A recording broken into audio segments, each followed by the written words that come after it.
In a dramatic twist within the Umkhonto weSizwe Party, Deputy President John Hlophe's legal team has issued a stern ultimatum to the party's former Mpumalanga convener, Mary Pardey.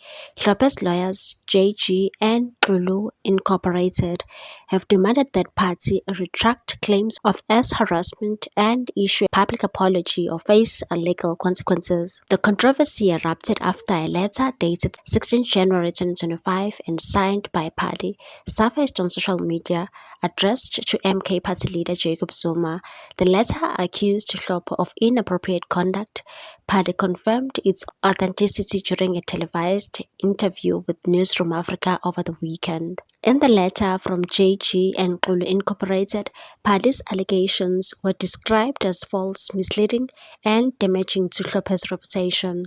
The firm argued that the accusations have severely harmed Hlophe's personal and professional standing. The letter stated, "This conduct constitutes defamation under South African law and has caused significant harm to our client's personal and professional reputation." The lawyers have demanded that Pardey cease making any further defamatory statements about Hlophe, issue a formal retraction, and requested that Newsroom Africa correct or remove the contentious portion of her interview, delete any related post from her social media accounts, withdraw her letter to Jacob Zuma, publish a full apology and retraction.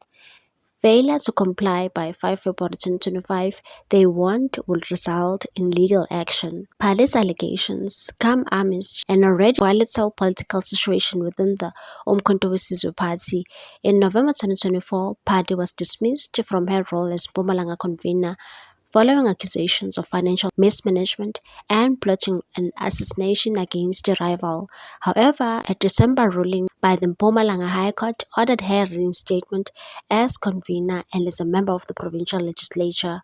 Despite the court's decision, the Umkhonto weSizwe Party replaced Pardey with former EFF Member of Parliament and impeached Public Protector Busisiwe Mkhwebane. Speaking to Newsroom Africa, Pardey claimed that her vilification within the party was a consequence of her refusal to yield to Hlophe's alleged advances.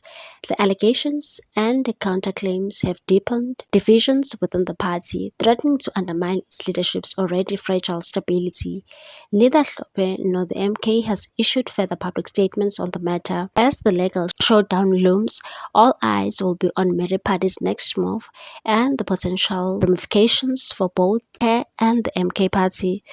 What's your take on this one, people? Thanks for watching. Please subscribe for more news.